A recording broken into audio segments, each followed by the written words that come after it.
Forged an alliance to officially endorse the 2022 tandem of Ferdinand Marcos Jr.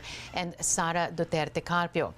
The so-called Uniteam is composed of Lakas CMD, Puwersa ng Masang Pilipino, Hugpong ng Pagbabago, and Partido Federal ng Pilipinas. Marcos is chairman of PFP, while President Duterte's daughter is the chairperson of both Lakas, CMD, and HNP.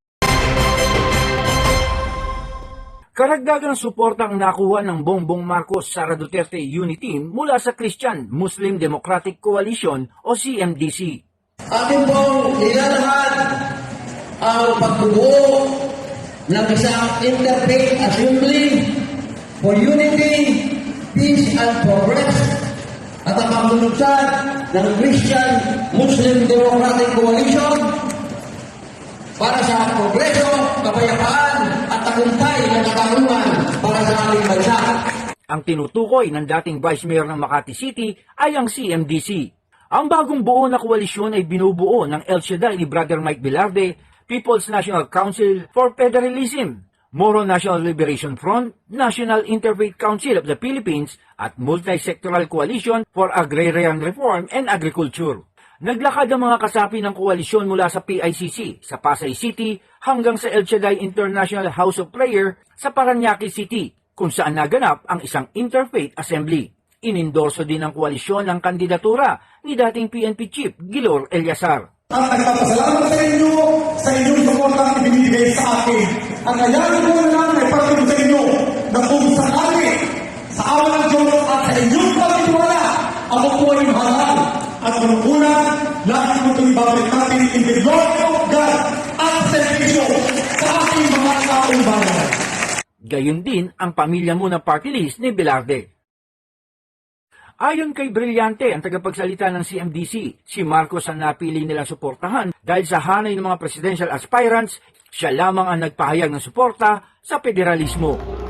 Patunay din anya ang pagpili ni Marcos na tumakbo sa ilalim ng Partido Federal ng Pilipinas. Sa nauna nilang pagpapahayag ng suporta kay Duterte na mas ginustong tumakbo sa ilalim ng Lakas CMD. Has the honor of announcing its decision to endorse the presidential bid of former Senator Ferdinand Bongbong Marcos Jr.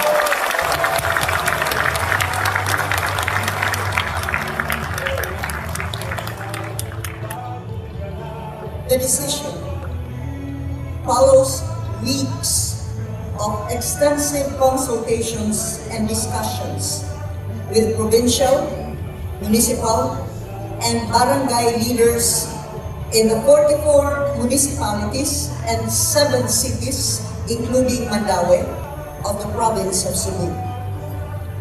We considered the differing opinions of party leaders, advocating the causes of different presidential candidates, and have determined that the unity and strength of one Cebu, its ability to serve its constituents in the province of Cebu, and ultimately the interests of the Cebuanos are best served if we unite behind the leadership of BBM as President.